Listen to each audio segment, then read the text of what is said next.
नमस्कार विद्यार्थियों, परीक्षा मंथन ऑफिशियल यूट्यूब चैनल पर आपका स्वागत है। आज हम एक नए टॉपिक के साथ आए हैं और वो टॉपिक है मुगल साम्राज्य।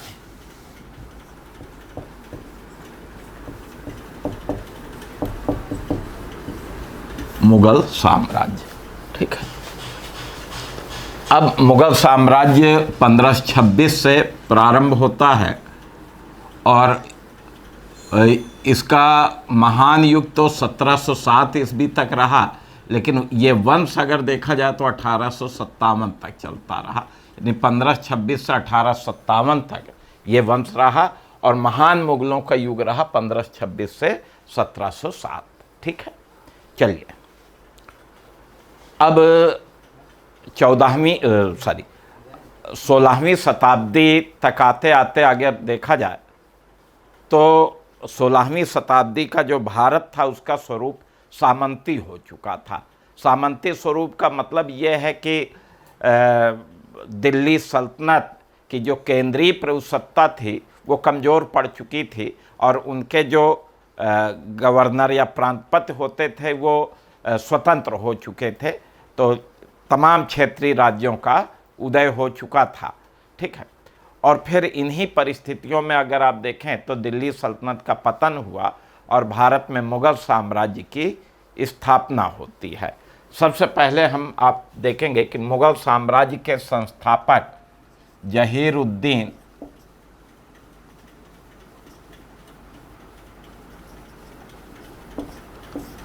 जहीरुद्दीन मोहम्मद बाबर, इसके बारे में देखेंगे। भारत में इसका शासनकाल 1526 से 30 तक था। अब जहीरुद्दीन मोहम्मद बाबर के बारे में अगर देखें तो भारत में मुगल वंश का ये क्या है, संस्थापक है। भारत में मुगल वंश का संस्थापक जहीरुद्दीन मोहम्मद बाबर।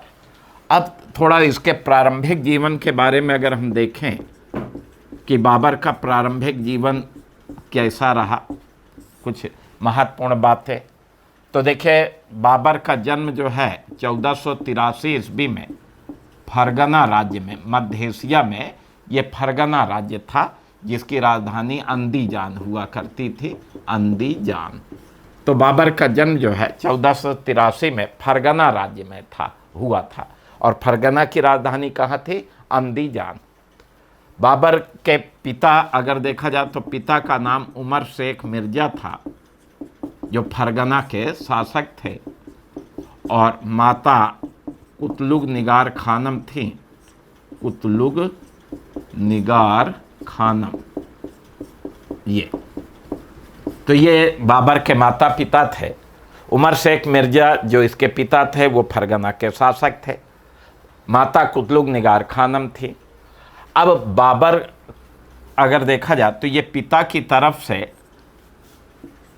तैमूर की 5वीं पीढ़ी में आता था, तैमूर का 5वां वंशज था। और माता की तरफ से अगर आप देखें तो ये चंगेज खां की 14वीं पीढ़ी में आता था।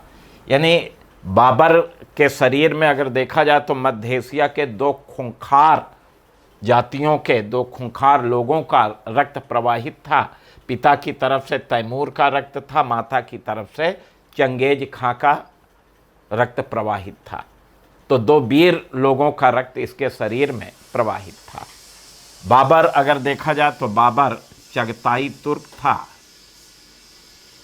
चगताई तुर्क।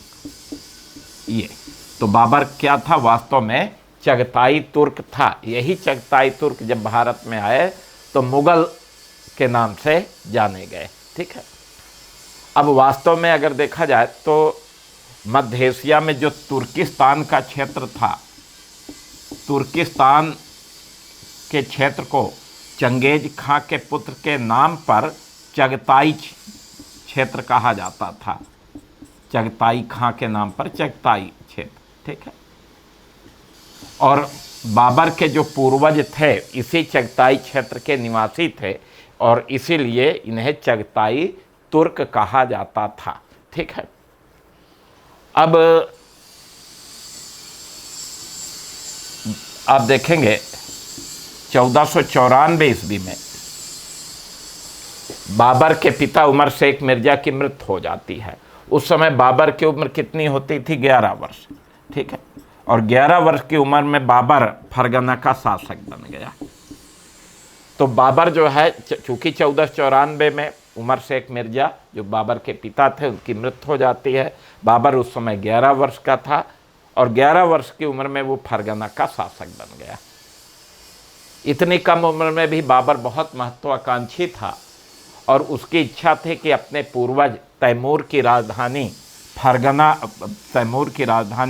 समरकंद पर अधिकार करने की। तो ये समरकंद जो है तैमूर की राजधानी हुआ करती थी और बाबर चाहता था कि मैं अपने पूर्वज की राजधानी समरकंद का शासक बनूं।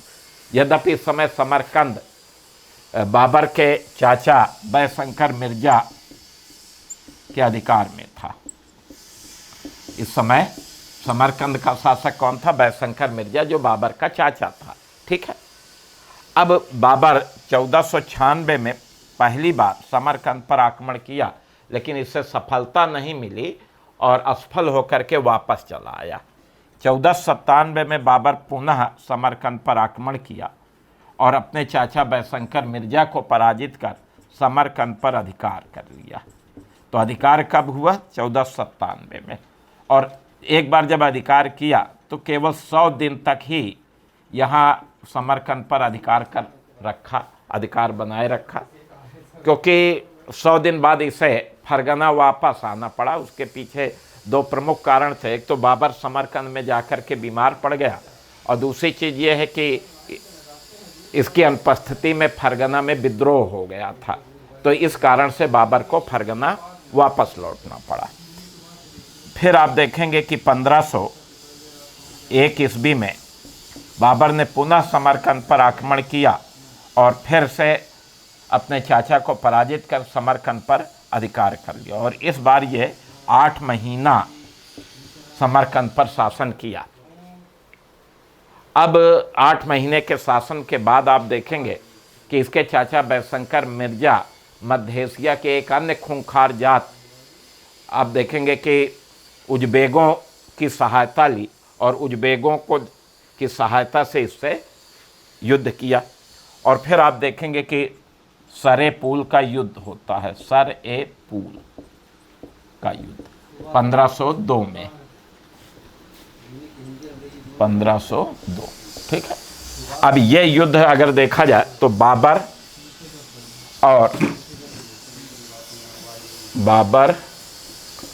और उज़्बेक नेता सैबानी खां उज़्बेक के बीच में हुआ। सैबानी खां उज़्बेक, ठीक है।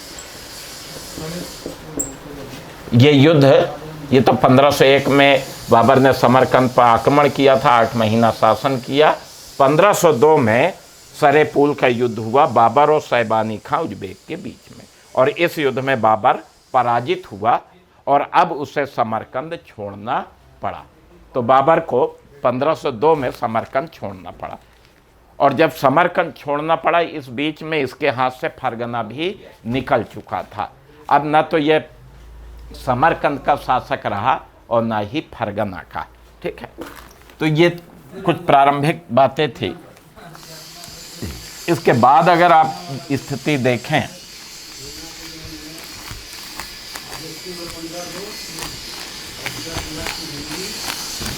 तो इसके बाद बाबर इधर उधर भटकने लगा। 1504 ईस्वी में बाबर हिंदकुश पर्वत पार करके अफगानिस्तान आ गया। कहाँ आ गया? अफगानिस्तान। अब इस समय अफगानिस्तान में राजनीति का स्थिरता थी।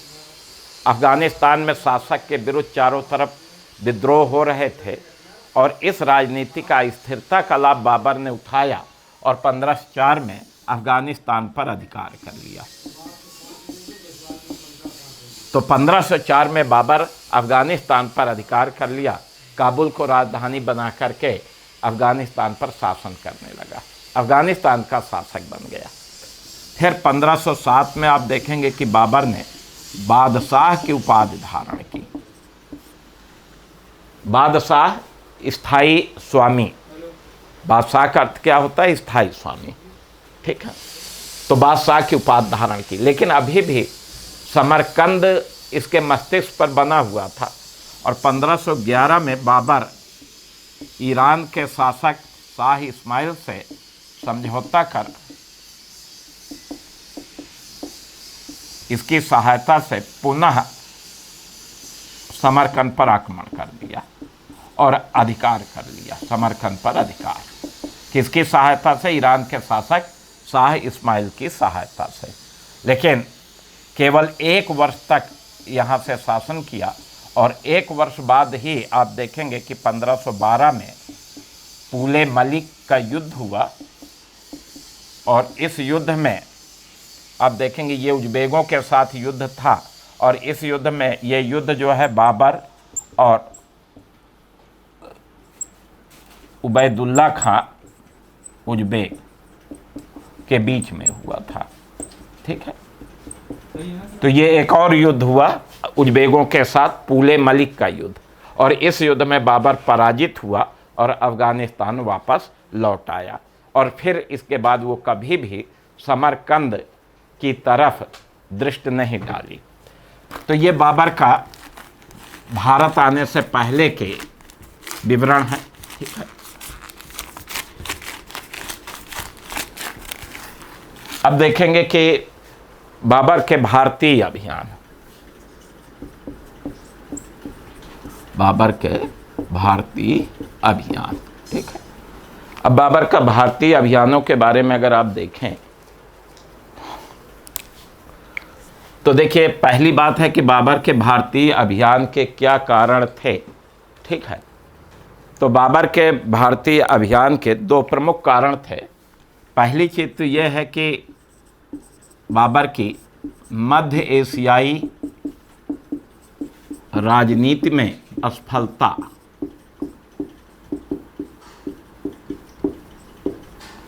बाबर की मध्य एशियाई राजनीति में असफलता। देखिए, बाबर बार बार जो है समरकंद में उज़्बेकों से पराजित हो जा रहा था और इसके कारण अब वो उसको लगा कि मध्य एशिया की राजनीति में सफल नहीं हो सकता। तो उसके मन में आया कि क्यों ना हम भारत की तरफ भारत विजय का प्रयास करें। तो एक कारण तो ये था कि मध्य एशियाई राजनीति में बाबर असफल हो रहा था, इसलिए भारत पर आक्रमण किया। दूसरी चीज़ अगर देखा जाए तो बाबर की आर्थिक दुर्व्यवस्था, आर्थिक कमजोरी, बाबर की अर्थव्यवस्था कमजोर थी और बाबर अपनी आर्थिक स्थिति सुदृढ़ करने के लिए भी भारत पर आक्रमण करना चाहता था, क्योंकि भारत एक संपन्न देश था, सोने की चिड़िया थी। और बाबर भारत की समृद्धता की कहानी भी सुन चुका था और इसलिए उसके मन में भारत विजय का विचार आया। तीसरा कारण भारत की अस्थिर राजनीति। इस समय भारत की राजनीतिक व्यवस्था बहुत अस्थिर थी। दिल्ली सल्तनत कमज़ोर हो चुका था, पतनोन्मुख था और क्षेत्रीय राज्य स्वतंत्र रूप से सब कार्य करते थे। और इसी समय बाबर को भारत से आमंत्रण भी मिले। आप देखेंगे कि पंजाब का सूबेदार दौलत खां लोदी ने बाबर को भारत पर आक्रमण करने के लिए आमंत्रित किया। मेवाड़ के शासक राणा सांगा ने भी इब्राहिम लोदी के विरुद्ध बाबर को आमंत्रित किया। तो ये सब भारत की अस्थिर राजनीति थी, जिसके कारण बाबर को भारत पर आक्रमण करने का विचार आ गया। अब इस तरह से आप देखेंगे कि भारतीय अभियान के क्या कारण थे। अब बाबर के भारतीय अभियान अगर देखें तो यह सही है कि बाबर का भारत में पहला महत्वपूर्ण युद्ध पानीपत का प्रथम युद्ध 1526 था।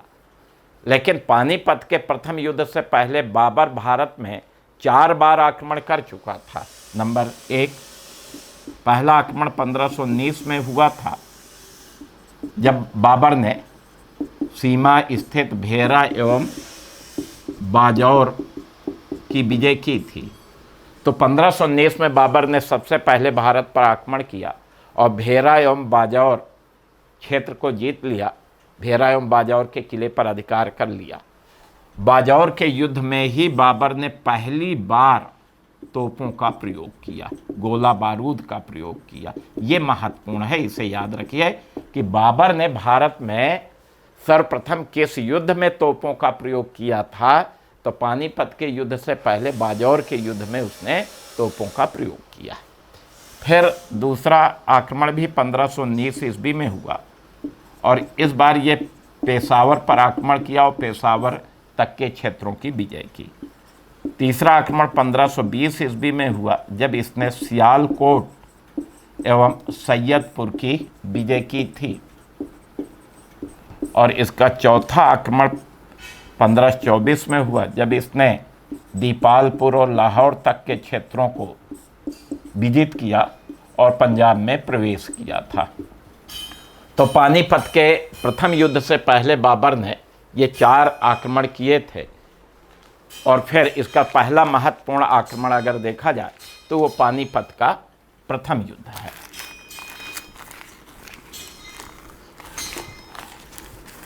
अब पानीपत के प्रथम युद्ध के बारे में देखते हैं।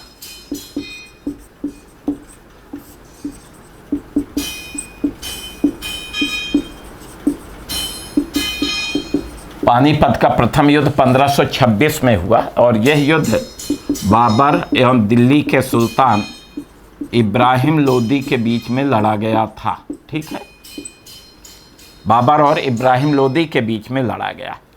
इस युद्ध में इब्राहिम लोदी की तरफ से ग्वालियर के शासक विक्रमाजीत सिंह भी लड़ रहे थे। ठीक है, ये इब्राहिम लोदी की तरफ से विक्रमाजीत सिंह लड़ रहे थे और फिर बड़ा भीषण युद्ध हुआ और अंततः इस युद्ध में इब्राहिम लोदी पराजित हुआ और मारा गया।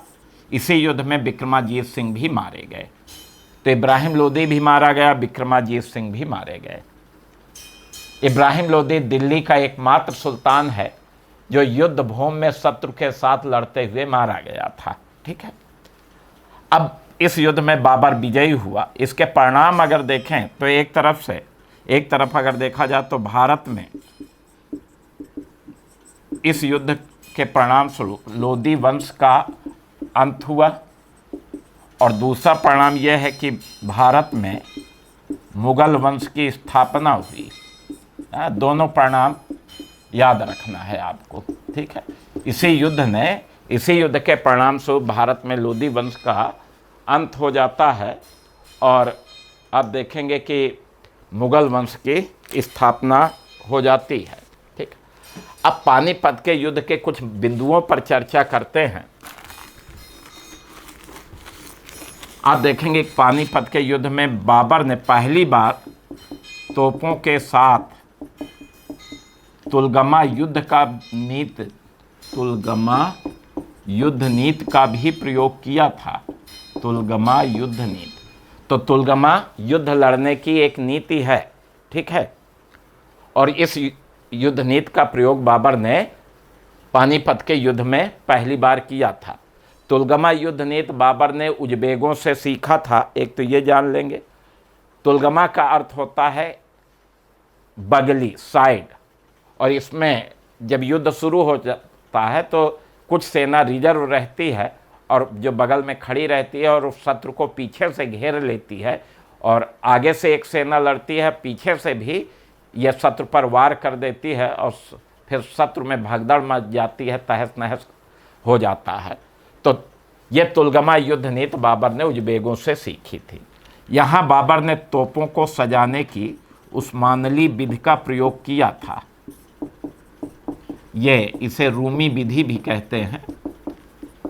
वास्तव में आप देखेंगे कि तुर्की में जो राजवंश था उस्मानली वंश का शासन था और उस्मानली वंश के शासकों ने ही सर्वप्रथम जो तोपों का प्रयोग करते थे, तो जिस तरह से वो तोपों को सजाते थे उसी तरह से बाबर ने भी सजाया, इसलिए इस विधि का नाम उस्मानली विधि पड़ा।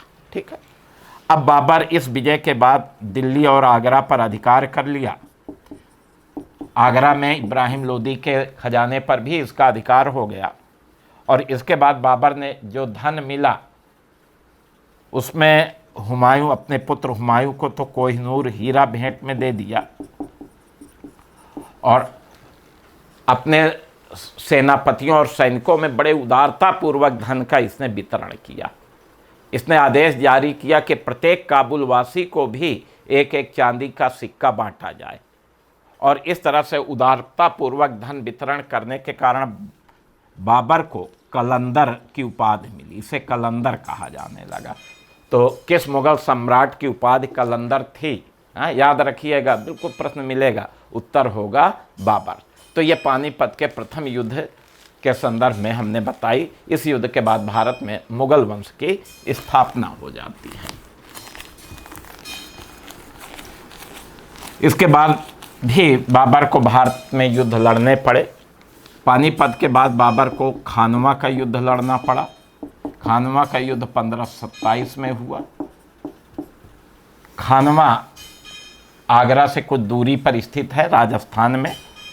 और यह युद्ध अगर देखा जाए, खानवा का युद्ध बाबर की सेना और मेवाड़ के शासक राणा सांगा के बीच में लड़ा गया था। राणा संग्राम सिंह उर्फ राणा सांगा। तो ये दो लोगों के बीच में लड़ा गया। युद्ध का कारण ये था कि बाबर का भारत में रहने का निश्चय, क्योंकि राणा सांगा ने ये समझा था कि बाबर भारत आएगा, लूटपाट करके वापस चला जाएगा और दिल्ली पर उसका अधिकार हो जाएगा, लेकिन ऐसा हुआ नहीं। अब बाबर चूंकि भारत में ही रहने का निश्चय किया तो फिर उसे राजपूतों से युद्ध करना अनिवार्य हो गया था। अब इस युद्ध में अगर देखा जाए तो इस युद्ध में राणा सांगा के तरफ से इब्राहिम लोदी का चचेरा भाई महमूद लोदी भी लड़ा था। ठीक है, आलम खां लोदी भी राणा सांगा की तरफ आ गए थे। तो ये कुछ मुस्लिम सेना भी राणा सांगा की तरफ से भाग लिए। ठीक है, अब चूंकि जब युद्ध प्रारंभ हुआ तो बाबर की स्थिति कमज़ोर थी, दयनीय होने लगी। तो ऐसी स्थिति में बाबर अपनी सेना का मनोबल बढ़ाने के लिए आप देखेंगे कि जिहाद का नारा दिया। अब जिहाद क्या होता है? जिहाद या जिहाद, यह धर्म युद्ध का नारा दिया कि धर्म की रक्षा के लिए आपको लड़ना है, इस्लाम की रक्षा के लिए लड़ना है।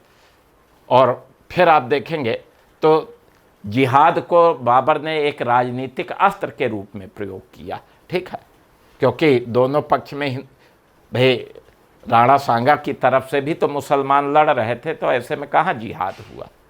खैर, अंत में राणा सांगा युद्ध में पराजित हो गया, युद्धभूमि में घायल हुआ, युद्धभूमि से बाहर गया और राणा सांगा की सेना तितर बितर हो गई। तो खानवा के युद्ध में बाबर की विजय हुई और इस युद्ध के बाद उत्तर भारत में राजपूत शक्ति कमजोर पड़ गई। बाबर ने खानवा युद्ध के समय में तमगा नामक मुसलमानों से लिया जाने वाले कर की समाप्ति की घोषणा की। और चूंकि ये काफिरों पर विजय थी, हिंदुओं पर विजय थी, हिंदुओं को काफिर कहा जाता था, तो काफिरों पर विजय प्राप्त करने वाला अर्थात गाजी की उपाधि धारण की। तो बाबर की एक उपाधि क्या है? गाजी। गाजी का अर्थ है काफिरों पर, हिंदुओं पर विजय प्राप्त करने वाला। ठीक है, तो इस तरह से आप देखेंगे कि इस युद्ध में भी बाबर विजयी रहा। खानवा का युद्ध भी बाबर के पक्ष में रहा। अब इसके बाद फिर आप देखेंगे कि चंदेरी का युद्ध लड़ना पड़ा 1528 में।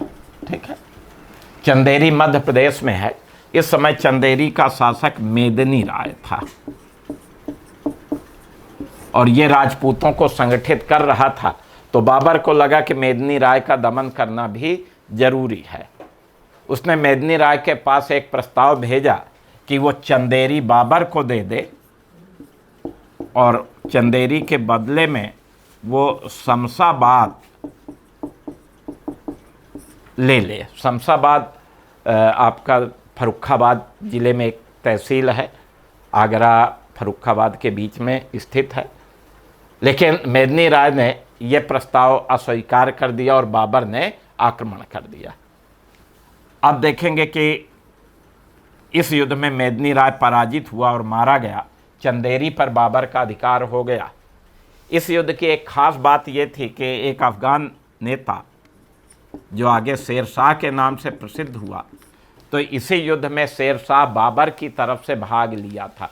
एकमात्र युद्ध यही है जिसमें शेर शाह बाबर की तरफ से भाग लिया था। बहुत इंपॉर्टेंट पॉइंट है, इसे आप नोट कर लेंगे।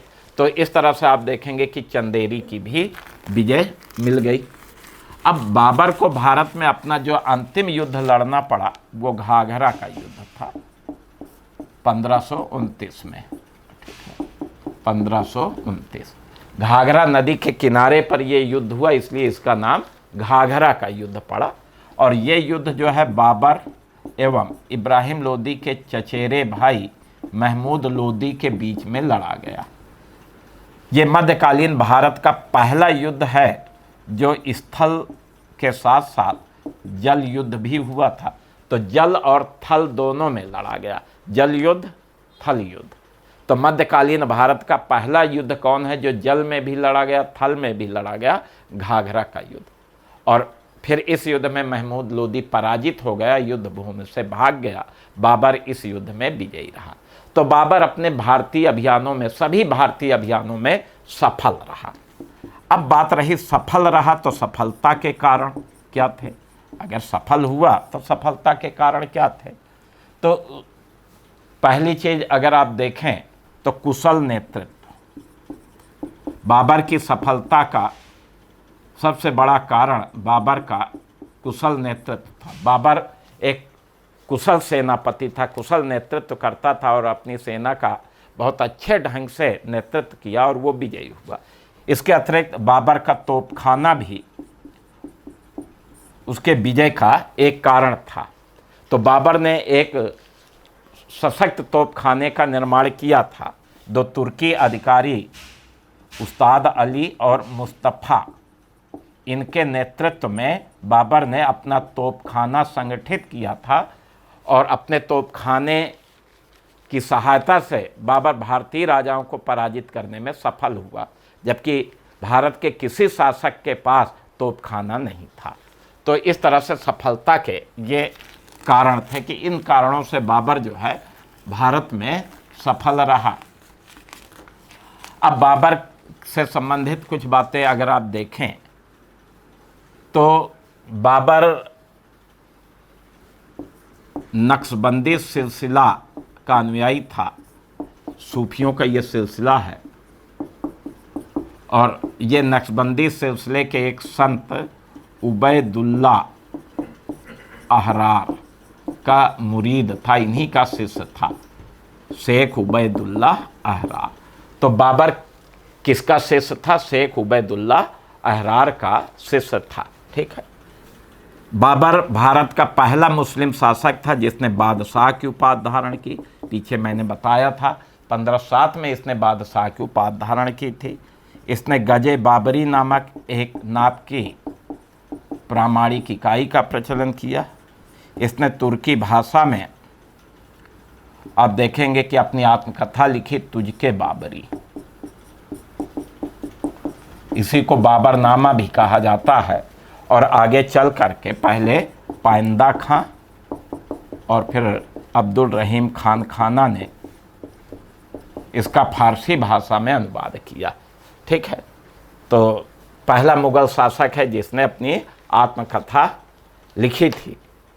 ठीक है। तो ये बाबर, बाकी इसने कुछ इमारतों का निर्माण कराया। हम मुगल स्थापत्य कला पढ़ाएंगे, उसके अंतर्गत आपको बताएंगे। 1530 में आगरा में बाबर की मृत्यु हो गई और आगरा के आराम बाग में इसे दफना दिया गया था। लेकिन बाद में शेरशाह जब भारत का शासक बना, उसके शासनकाल में, शेरशाह के शासनकाल में आप देखेंगे कि बाबर की एक पत्नी थी, बीबी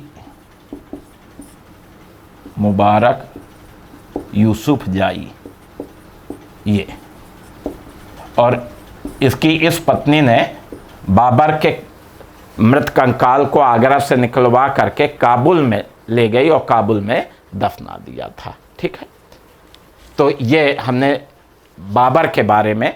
तो बाबर के संदर्भ में भारत आने से पहले कुछ बिंदु याद रखिए, जैसे सरे पुल का युद्ध, पुले मलिक का युद्ध, ये 2 युद्ध है। फिर पानीपत के प्रथम युद्ध से पहले बाबर के कितने आक्रमण हुए उनको याद रखिए। फिर पानीपत, खानवा और चंदेरी, घाघरा, इन क्रम को भी याद रखेंगे और इनसे आपको प्रश्न मिलेंगे।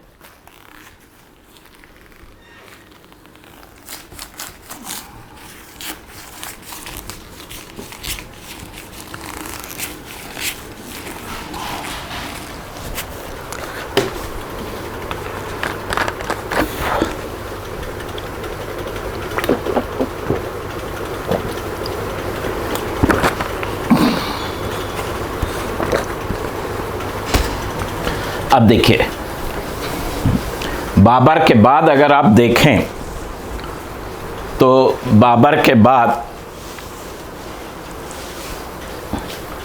बाबर के 4 बेटे थे, हुमायूं, कामरान, अस्करी एवं हिंदाल। ये 4 बेटे थे और उनमें सबसे बड़ा हुमायूं था और बाबर ने हुमायूं को ही अपना उत्तराधिकारी नियुक्त किया। तो बाबर के बाद अगर आप देखें तो हुमायूं मुगल शासक बना। हुमायूं का पूरा नाम था नासिरुद्दीन मोहम्मद हुमायूं।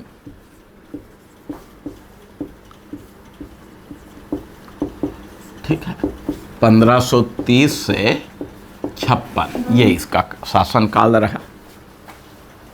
अब देखिए, मैंने बताया कि बाबर के 4 पुत्रों में सबसे बड़ा हुमायूं था और हुमायूं जो है शासक बना। हुमायूं शब्द का अर्थ होता है भाग्यशाली, लेकिन मुग़ल बादशाहों में, मुग़ल सम्राटों में ये सबसे अभागा शासक हुआ। कभी भाग्य इसका साथ ही नहीं दिया। अब 1530 में हुमायूं का आगरा में राज्याभिषेक हुआ, गद्दी पर बैठा, लेकिन गद्दी पर बैठते ही इसे अनेक समस्याओं का सामना करना पड़ा। तो सबसे पहले हम आपको बताते हैं हुमायूं की समस्याएं क्या थीं। तो देखिए, गद्दी पर बैठते ही अनेक समस्याओं का सामना करना पड़ा। इन समस्याओं में पहली समस्या अफगान समस्या थी।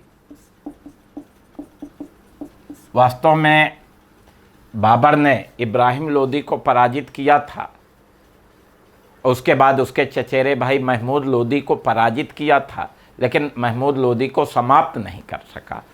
भारत में अभी भी अफगानों की सत्ता बनी हुई थी, क्षेत्रीय सत्ता दिल्ली से भले समाप्त हो गई, और महमूद लोदी अभी भी अपने आप को दिल्ली का वास्तविक उत्तराधिकारी मानता था।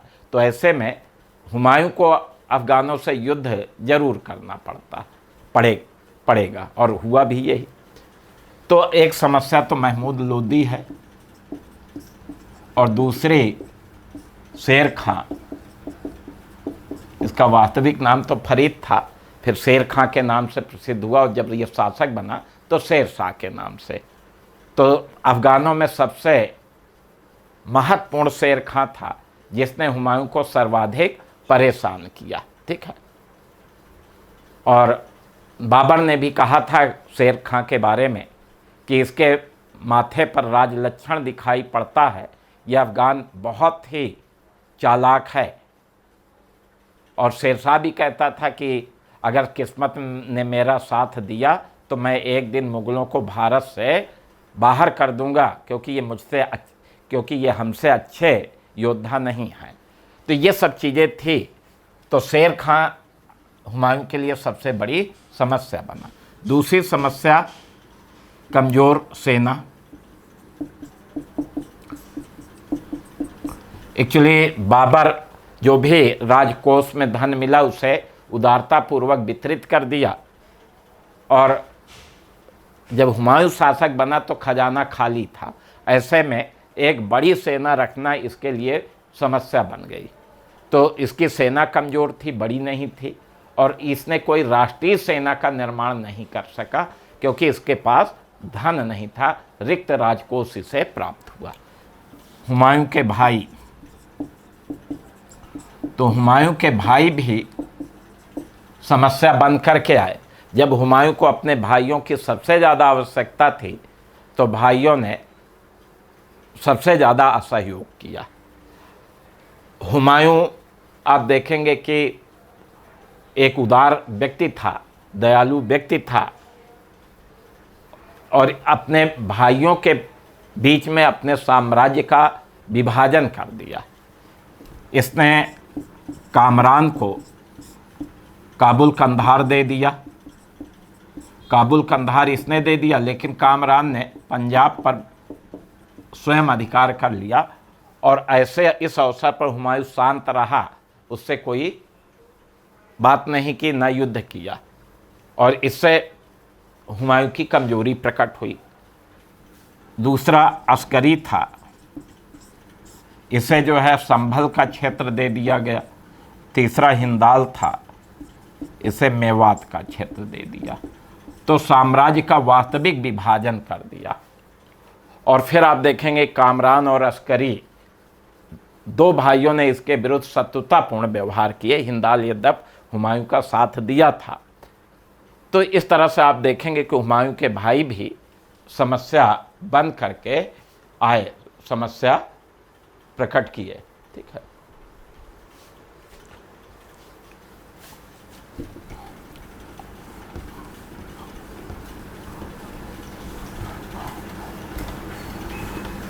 अब हम हुमायूं के अभियानों के बारे में।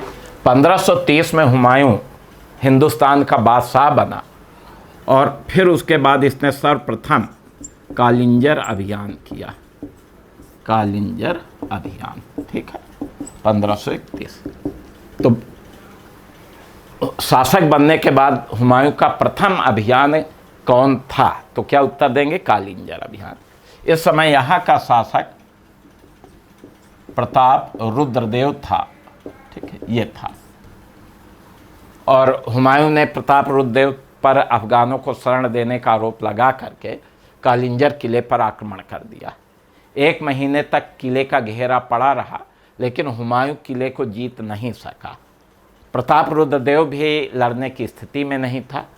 अंततः दोनों के बीच समझौता हो गया, और प्रताप रुद्रदेव ने हुमायूं की नाम मात्र की अधीनता स्वीकार कर ली, और हुमायूं वापस चला गया। तो ये प्रथम अभियान था। इसके बाद फिर आप देखेंगे कि दोहरिया का युद्ध हुआ। इसे दोराहा का युद्ध भी बोला जाता है। जौनपुर के निकट ये दोहरिया नामक स्थान है। 1532 में यह युद्ध जो है इब्राहिम लोदी के चचेरे भाई महमूद लोदी और हुमायूं के बीच में लड़ा गया है। ठीक है। तो महमूद लोदी अपने आप को अफगानों का शासक मानता था, और इसलिए आप देखेंगे कि महमूद लोदी जो है जौनपुर क्षेत्रों पर अपना नियंत्रण स्थापित करने का प्रयास किया। परिणाम स्वरूप हुमायूं भी सेना लेकर के दोहरिया पहुंचा, और दोनों के बीच युद्ध हुआ। इस युद्ध में महमूद लोदी पराजित हुआ और युद्ध भूमि से भाग गया। इसके बाद फिर इतिहास में महमूद लोदी की जानकारी नहीं मिलती है। इसके बाद आप देखेंगे कि चुनार का प्रथम अभियान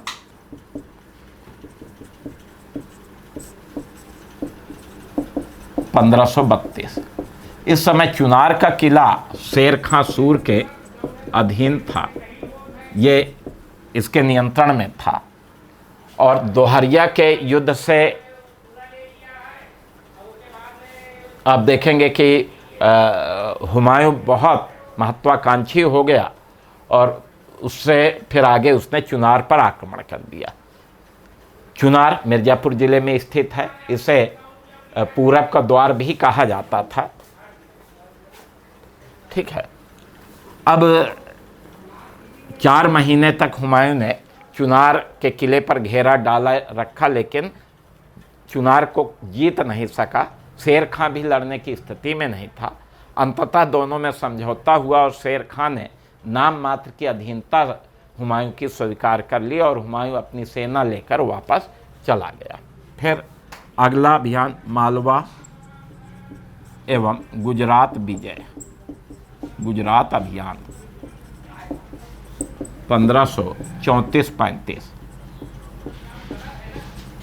इस समय मालवा गुजरात का दोनों क्षेत्रों का शासक बहादुर शाह था। मालवा और गुजरात दोनों स्थानों पर बहादुर शाह का अधिकार था। 1534 में हुमायूं ने मालवा पर आक्रमण किया, गुजरात पर आक्रमण किया। मुगल सेना से भयभीत हो करके बहादुर शाह गुजरात से दीव भाग गया, वहीं छिप गया, और इस तरह से हुमायूं का बड़ी आसानी से मालवा गुजरात पर अधिकार हो गया। हुमायूं ने अपने भाई अस्करी को यहाँ का मालवा गुजरात का सूबेदार नियुक्त किया। अस्करी कानून व्यवस्था बनाए रखने में असफल रहा।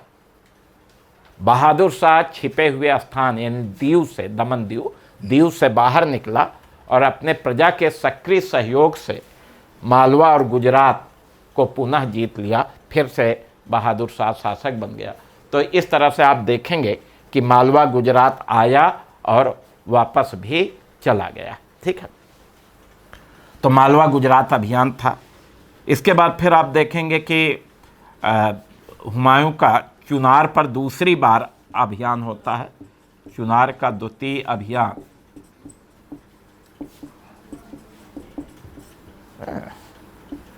1537।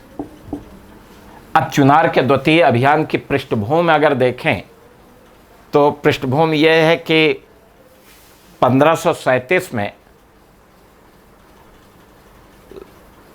शेर खां ने बंगाल पर आक्रमण किया। ठीक है, उस समय बंगाल का शासक गयासुद्दीन महमूद शाह था ये, और इसने जो है शेर खां के विरुद्ध हुमायूं से सहायता की मांग की, लेकिन इस समय हुमायूं सहायता दे नहीं सका।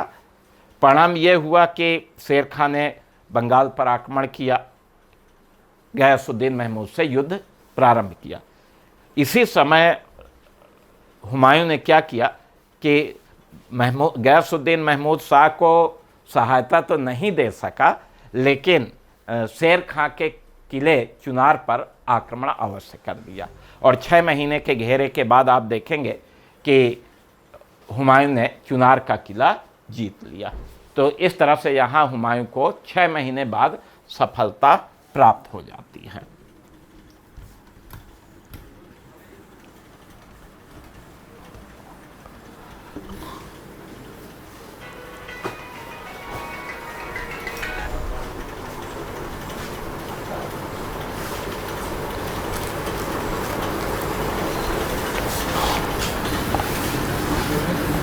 अब हुमायूं की बंगाल अभियान 1538-39। आप देखेंगे कि बंगाल का सुल्तान गयासुद्दीन महमूद शाह था। ठीक है, ये बंगाल का शासक गयासुद्दीन महमूद शाह था। ठीक है, अब ये शेर खां से पराजित हुआ और घायल अवस्था में हुमायूं के शिविर में पहुंचा, और फिर वहीं इसकी मृत्यु हो गई। इसकी मृत्यु से हुमायूं के हृदय में दया उत्पन्न हुई और वो शेर शाह को दंड देने के लिए बंगाल पर आक्रमण कर दिया। तो ये जो बंगाल है, यही शेर शाह और हुमायूं के बीच संघर्ष का मुख्य मुद्दा बन गया। हाँ, तो कभी प्रश्न आता है कि हुमायूं और शेर शाह के बीच संघर्ष का मूल कारण क्या था, तो क्या बताएंगे? बंगाल था। अब हुमायूं शेर शाह को दंड देने के लिए बंगाल पर आक्रमण किया, और जब इसने बंगाल पर आक्रमण किया उससे पहले ही शेर खां जो है बंगाल को जीत लिया और बंगाल को खजाना आज लेकर बिहार वापस चला आया। यानी जब ये पहुंचा तो आप देखेंगे कि वहाँ शेर खां नहीं था।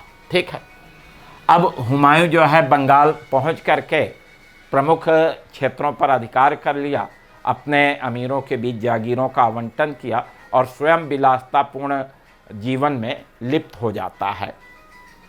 अब मार्च 1539 तक आप देखेंगे कि हुमायूं बंगाल में रहा।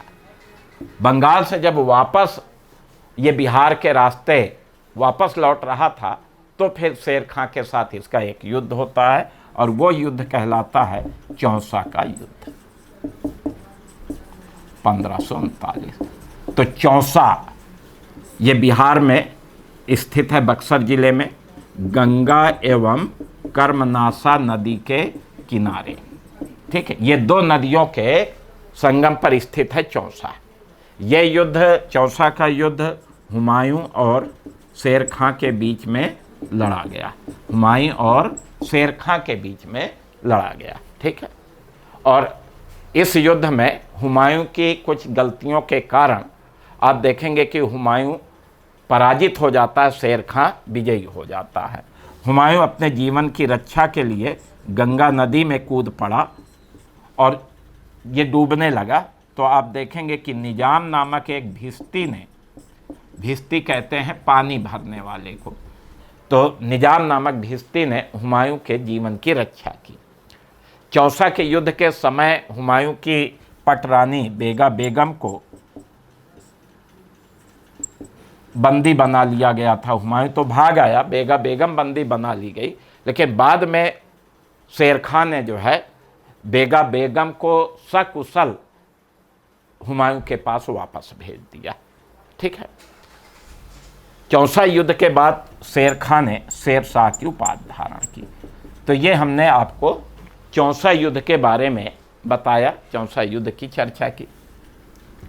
अब चौसा युद्ध के बाद अगर आप देखें तो शेरशाह का लक्ष्य आगरा दिल्ली पर अधिकार करना बना और उसके लिए अपनी सेना के साथ प्रस्थान किया और परिणाम स्वरूप आगे कन्नौज का युद्ध होता है, कन्नौज या बिलग्राम का युद्ध। ठीक है, और ये युद्ध हुआ 1540 में।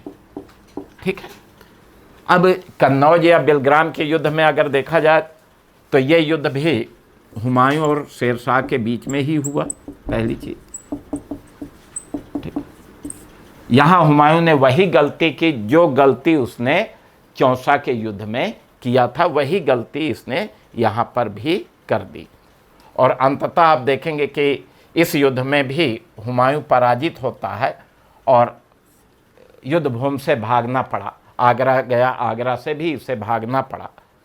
और कन्नौज युद्ध एक तरह से निर्णायक युद्ध साबित हुआ, क्योंकि इस युद्ध के बाद हुमायूं को गद्दी छोड़नी पड़ती है और शेरशाह जो है वो हिंदुस्तान का शासक बनता है। इसलिए कन्नौज का युद्ध एक निर्णायक युद्ध साबित हुआ।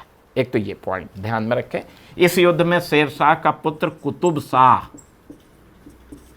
युद्ध करते हुए मारा गया था। तो कन्नौज के युद्ध में शेरशाह का एक पुत्र कुतुब शाह जो है युद्ध करते हुए मारा गया था।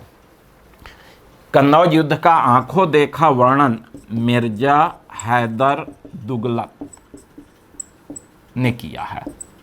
तारीख़ रसीदी नामक इसने ग्रंथ लिखा है और तारीख़ रसीदी में ही मिर्जा हैदर दुगलत ने कन्नौज युद्ध का आंखों देखा वर्णन लिखा है, क्योंकि मिर्जा हैदर दुगलत हुमायूं की सेना की तरफ से इस युद्ध में भाग भी लिया था, लड़ा भी था, और इस युद्ध का पूरा आंखों देखा विवरण उसने अपने ग्रंथ में किया है।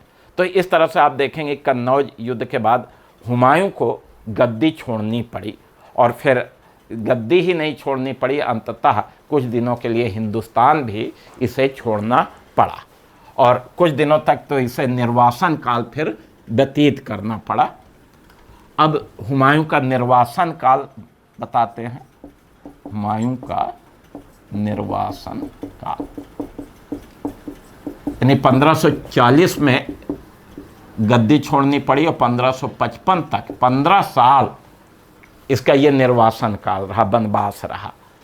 अब देखिए हुमायूं 1540 में हुमायूं को गद्दी छोड़नी पड़ी, और गद्दी छोड़ने के बाद 3 वर्ष तक अगर देखा जाए तो 3 वर्ष तक ये राजस्थान और सिंध में इधर उधर भटकता रहा। ठीक है, यानी शुरू के 3 वर्ष ये भारत में ही राजस्थान सिंध में भटकता रहा, प्रयास करता रहा कि इन क्षेत्रों में अगर सत्ता स्थापित हो जाती है, लेकिन सत्ता स्थापित करने में असफल रहा। इस बीच में आप देखेंगे कि 1541 में इसने हमीदा बानो से विवाह भी किया, इसी बीच में 1541 में हमीदा बानो एक सिया मौलवी की पुत्री थी। हुमायूं सुन्नी था और हमीदा बानो क्या थी, सिया। तो एक सिया मौलवी थे अली अकबर जामी उर्फ मीर बाबा दोस्त, अली अकबर जामी, इन्हीं को मीर बाबा दोस्त के नाम से भी जाना जाता था। ये एक सिया मौलवी थे और हिंदाल के आध्यात्मिक गुरु भी थे। उन्हीं की पुत्री थी हमीदा बानो। तो एक 1541 में हमीदा बानो से विवाह किया और फिर 15 अक्टूबर 1542 को हमीदा बानो ने अमरकोट में, ये एक हिंदू राज्य था, अमरकोट में राणा वीर साल का शासन था। तो राणा वीर साल के महल में यहीं हुमायूं शरण लिए हुए था। तो 15 अक्टूबर 1542 को हमीदा बानो ने अमरकोट में राणा वीर साल के महल में एक पुत्र को जन्म दिया और वही पुत्र इतिहास में अकबर के नाम से प्रसिद्ध हुआ। तो अकबर का जन्म एक हिंदू राजा के महल में हुआ था। जब हुमायूं इधर उधर भटक रहा था, उस अवस्था में अकबर का जन्म हुआ था। 1543 ईस्वी में हुमायूं अकबर को अपने भाई अस्करी के नियंत्रण में छोड़ दिया, रख दिया और 1543 में हुमायूं अपनी पत्नी हमीदा बानो के साथ ईरान चला गया। परिस्थितियां ऐसी थी कि हिंदुस्तान छोड़ना पड़ा और ईरान का शासक थे शाह तहमास्प। तो ईरान गया और ईरान में ये सिया शासक थे शाह तहमास्प, सियाओं का शासन था और शाह तहमास्प के यहाँ इसने शरण ली। ठीक है, अब कुछ दिनों तक यहाँ रहा। अंत में शाह तहमास्प की सैनिक सहायता से 1545 में इसने अपने भाई कामरान के विरुद्ध काबुल कंधार पर आक्रमण किया और इस समय तक अस्करी भी कामरान के साथ आ गया था युद्ध में। तो हुमायूं को जो है अपने भाइयों के विरुद्ध ही युद्ध करना पड़ा और अंततः कामरान और अस्करी को पराजित करके हुमायूं ने काबुल और कंधार पर विजय प्राप्त कर ली। अब काबुल कंधार का ये शासक बन गया। इसके बाद फिर आप देखेंगे कि हुमायूं 1555 में पेशावर की विजय की, पेशावर जीत लिया और 1554 में पेशावर जीता और उसके बाद फिर ये पंजाब में प्रवेश किया। और फिर आप देखेंगे 1555 में जब पंजाब में प्रवेश किया तो अफ़गानों से इसको 2 युद्ध लड़ने पड़े और वो युद्ध थे, पहला मच्छीवाड़ा का युद्ध, मच्छीवाड़ा का युद्ध 1555। ठीक है, ये 15 मई 1555 को युद्ध हुआ था और ये युद्ध हुमायूं और अफ़गान शासक इब्राहिम सूर की सेना के बीच में लड़ा गया था और इसमें हुमायूं विजयी रहा। फिर आगे बढ़ा तो सरहिंद का युद्ध लड़ना पड़ा इसी वर्ष। सरहिंद का युद्ध ये भी 1555 में, 22 जून 1555 को ये सरहिंद का युद्ध हुआ। यह युद्ध हुमायूं और अफ़गान शासक सिकंदर सूर के सेना से हुआ, सिकंदर सूर के साथ हुआ। इस युद्ध में सिकंदर सूर पराजित हुआ, युद्धभूमि से भाग गया, हुमायूं विजयी। सरहिंद विजय का श्रेय हुमायूं ने अपने पुत्र अकबर को दिया क्योंकि इस युद्ध में सबसे कम उम्र का सैनिक अकबर ही था जो युद्ध में लड़ा था और इस कारण से उसके मनोबल को बढ़ाने के लिए सरहिंद विजय का श्रेय अकबर को दिया। अब इस 2 विजयों के बाद हुमायूं 15 साल के बाद आप देखेंगे कि जुलाई 1555 में दिल्ली में प्रवेश किया और 15 वर्ष बाद पुनः हिंदुस्तान का बादशाह बना। दिल्ली में पुनः वो बादशाह बनता है, लेकिन दुर्भाग्य से केवल 6 महीने ही शासन कर सका। जनवरी 1556 में आप देखेंगे कि हुमायूं अपने महल के ऊपरी हिस्से में पुस्तकालय था, वहीं सीढ़ियों से उतर रहा था और अचानक सीढ़ियों से गिर गया और फिर उसकी मृत्यु हो गई। इसकी मृत्यु पर एक इतिहासकार लेन पूल है, वो लिखता है कि हुमायूं जीवन भर लुढ़कता रहा और अंत में लुढ़क कर ही उसकी मृत्यु हो गई। तो जीवन भर लुढ़कने का मतलब जीवन भर कठिनाइयों का सामना करना पड़ा और अंत में लुढ़क कर अंत में सीढ़ियों से गिर करके उसकी मृत्यु हो गई। तो ये हुमायूं के निर्वासन काल की बात रही।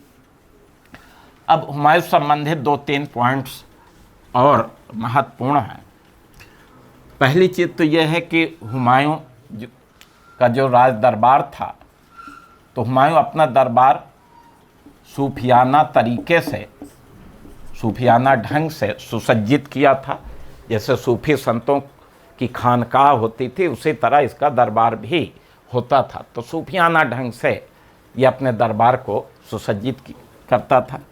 हुमायूं को ज्योतिष से भी लगाव था, ये ज्योतिष में विश्वास करता था, ठीक है। और फिर ये आप देखेंगे नक्षत्रों के अनुसार सप्ताह के 7 दिनों में अलग अलग रंग के कपड़े धारण करता था। हर दिन नक्षत्र के अनुसार रंग, अलग रंग के कपड़े ये धारण करता था। तो ज्योतिष पर भी इसका विश्वास था। तीसरी चीज़, दिल्ली सल्तनत के पतन के बाद हुमायूं पहला शासक था जिसने स्वर्ण मुद्राएं प्रचलित की थीं और अपने राज्याभिषेक के अवसर पर इसने सोने के सिक्के बांटे भी थे। तो ये पॉइंट भी महत्वपूर्ण है। फिर आप देखेंगे कि हुमायूं को पुस्तकों से बहुत लगाव था, अध्ययन में इसकी अच्छी रुचि थी और कहीं भी ये जाता था, चाहे सैन्य अभियानों में रहा हो या अन्य कहीं यात्रा पे, तो अपने साथ एक पुस्तकालय अवश्य रखता था, यानी चलता फिरता पुस्तकालय। तो पुस्तकों से इसका इतना अधिक लगाव था, ठीक है।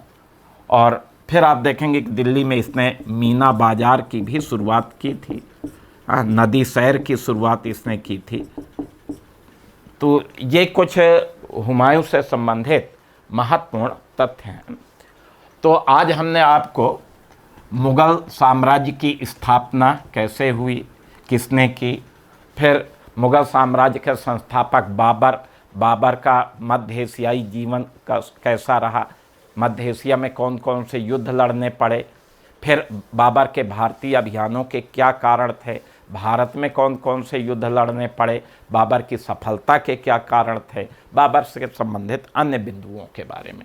फिर बाबर के बाद हुमायूं बादशाह बना, तो हुमायूं को किन कठिनाइयों का सामना करना पड़ा, उसके क्या, अब उसके कौन कौन से अभियान हुए, ठीक, किनसे युद्ध हुआ, ठीक है। और फिर हुमायूं का निर्वासन काल, ये सब चर्चा हमने आज के लेक्चर में की है। तो आज का लेक्चर यहीं तक। कल हम आपको जो है, चूँकि हुमायूं को पराजित करके शेर शाह शासक बन गया, तो कल के लेक्चर में हम शेर शाह और उसकी उपलब्धियों के बारे में चर्चा करेंगे। धन्यवाद।